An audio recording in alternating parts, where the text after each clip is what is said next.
Makanya muncullah kebahagiaan.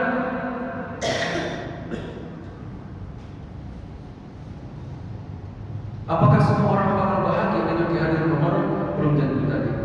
Jadi kalau memang sebelum Ramadan antusias kita untuk ibadah sudah kuat, insya Allah dengan kehadiran Ramadan makin semangat, makin bahagia.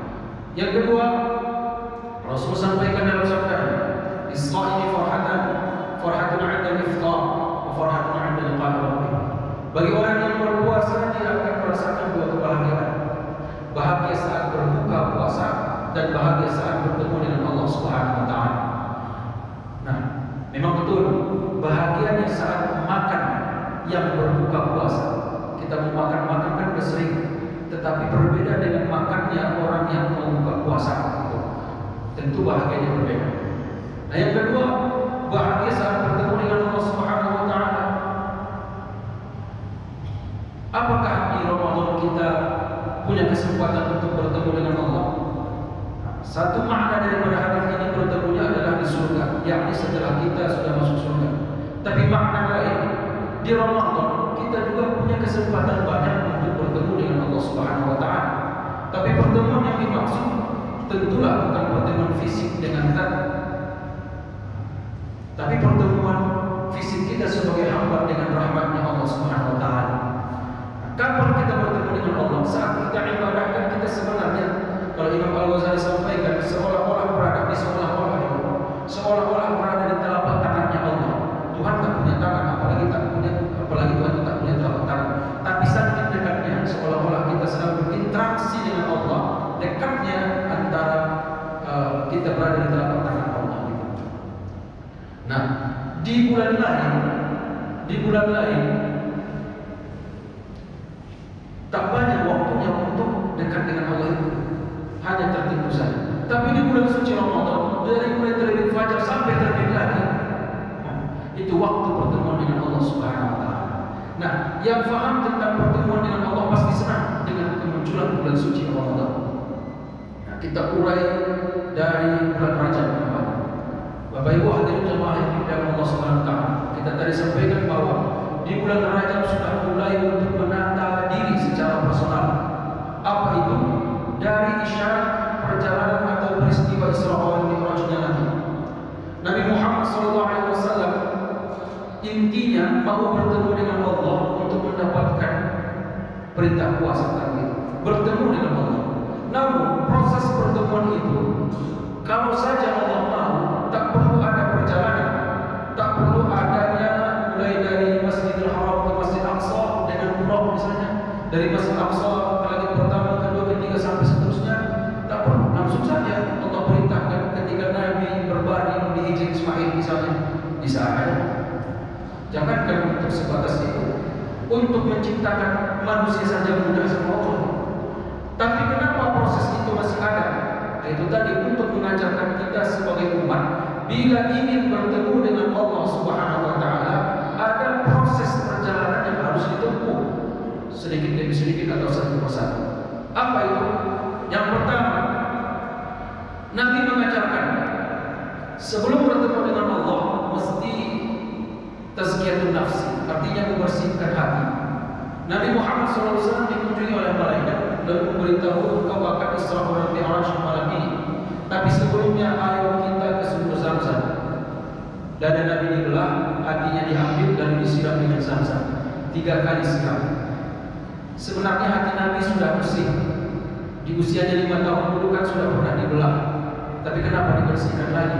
Itu isyarat untuk kita selalu umat menuju pertemuan dengan Allah, bersihkan hati. Dari apa kita bersihkan hati? Tentu dari mazmumah, sifat-sifat yang tercela. Di antaranya syirik tadi, syirik khafi tadi. Tak ada lagi istilah tanpa kamu aku tak bisa hidup, tanpa uang aku tak bisa hidup, tanpa harta aku tak ada lagi, tanpa dia aku tak bisa, tak ada istilah seperti itu lagi. Karena benda ataupun orang tidak menjadi syarat untuk kita hidup. Yang menghidupkan Allah Subhanahu wa taala, yuhyi wa yumiit. Yang kedua, membersihkan hati dari sifat mazmumah. Dari bulan Rajab kita sudah dilatih untuk menghilangkan takabur, sombong, rasa sombong, rasa paling hebat, rasa paling berpengaruh, rasa paling berkuasa dan seterusnya. Yang paling-paling itu dihilangkan. Toh kalau Allah tak izinkan kita untuk sholat, untuk sujud yang tidak dan seterusnya, enggak bakal bisa kita kerjakan. Iyyaka na'budu wa iyyaka nasta'in. Hanya kepada Engkau kami menyembah dan hanya kepada Engkau kami meminta pertolongan. Apa maknanya? Meminta pertolongan Allah untuk dapat menyembahnya. Kalau bukan karena pertolongan Allah, enggak bisa juga kita menyembah. Nah, apa yang mesti kita banggain? Untuk ibadah saja tak boleh kita bangga, apalagi persoalan dunia yang fana. Ibadah ini kan bakal bisa kita bawa ke akhirat, itu pun tak boleh bangga. Apalagi persoalan harta yang belum tentu kita bisa bawa ke akhirat. Untuk apa kita bangga? Maka sombong harus dihilangkan. Masih ada tidak orang yang sombong sampai saat ini? Masih ada. Ada orang yang sombong dengan ketampanan yang dia punya, dengan kecantikan yang dia miliki, dengan harta yang dia punya, dengan jabatan yang dia miliki, banyak yang sombong. Nah, menghilangkan itu mulai dari bulan Rajab sudah dikasih tahu lewat sejarah atau peristiwa Isra Mi'raj. Apalagi yang mesti dihilangkan selain daripada kesombongan, keputusasaan juga mesti dihilangkan. Putus asa, tak percaya dengan pertolongan Allah. Nah, ini pun banyak. Rata-rata orang kali ini dari menengah ke bawah, karena udah pilih pagi pulang petang, banting tulang siang malam. Setiap hari dia bekerja cukup untuk memenuhi kebutuhan rumah tangga, akhirnya putus asa, seolah-olah tak ada lagi kesempatan untuk hidup esok hari. Itu pun tak boleh. Apalagi sekarang barangkali sudah banyak di antara kita yang hidup sendirian. Anak-anak, cucu ada di perantauan, suami udah gak punya, kita tinggal satu rumah hanya sendirian. Putus asa, seolah-olah kehidupan ini gak berpihak sama dirinya. Kok sepi banget nih, kok sepi kali rasanya, macam-macam. Tidak perlu, karena kita punya Allah Subhanahu wa Ta'ala. Jadi itu dihapus. Apalagi di bulan Rajab sudah tuntas harusnya kita untuk membersihkan hati daripada sifat riya. Nah, itu tadi riya sudah kita bahas tadi di awal, yaitu melakukan kebajikan, melakukan kebaikan untuk mengharapkan pujian orang lain. Nah, setelah tazkiyatun nafsi, setelah membersihkan hati, Rasulullah dihadirkan dengan buraq. Buraq itu kendaraan yang artinya secepat kilat. Buraq artinya kan kilat. Tapi apakah karena buraq itu yang menyebabkan Nabi cepat sampai kepada Allah? Tentu tidak. Itu hanya sebatas isyarat untuk logika, agar masuk ke pikiran kita bahwa Nabi itu ada kendaraannya sehingga dia bisa sampai. Lalu apa yang menyebabkan Rasulullah bisa secepat itu menuju Allah? Nah, kalau bahasa kita adalah tasawuf, maka penyebabnya adalah mahabbah, rasa cinta. Ya, bukan karena buruknya.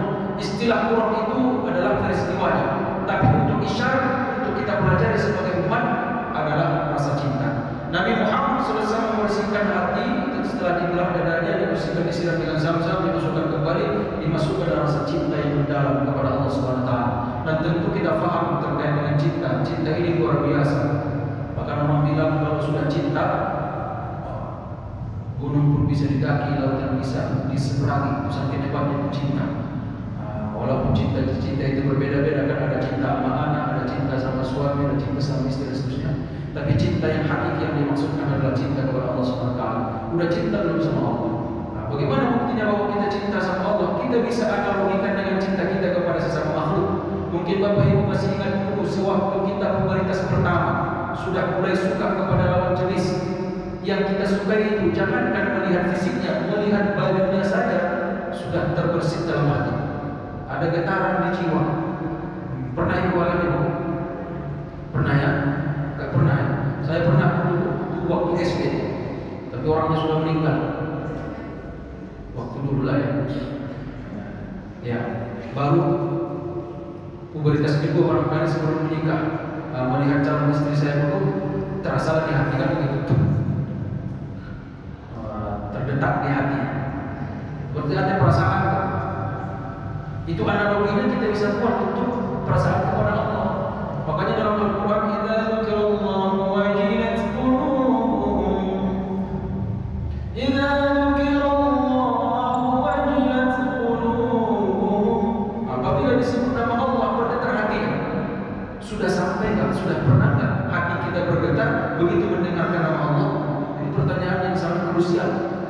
sangat pokok, sangat mendalam untuk kita semua.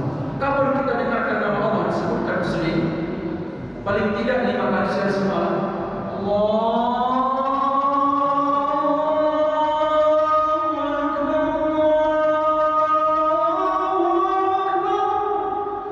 Betapa hati itu. Ya kalau bukan karena di Makkah tak bergetar hati kita. Apalagi kita tahu masjidnya siapa barangkali kan. Siapa yang suka bahasa ini katanya. Padahal itu ciri-cirinya. Lalu ciri-ciri kedua, kalau memang mengaku cinta sama Allah, fattabi'uni, ikut nama Nabi. Ya, ikut nama Nabi. Intinya agar cepat menuju Allah, kita kan tujuannya untuk Allah ya Pak. Ridho Allah istilahnya kan. Nah, tahap pertama tazkiyatun nafsi. Mesti kosong hati itu dari sifat berguna. Kalau masih ada hasadnya, masih ada riaknya, masih ada sombongnya bapak, masih ada merasa sok hebatnya ibu, belum bisa masuk mahabbah. Makanya belum pernah bergetar hati kita begitu mendengarkan nama Allah. Kenapa?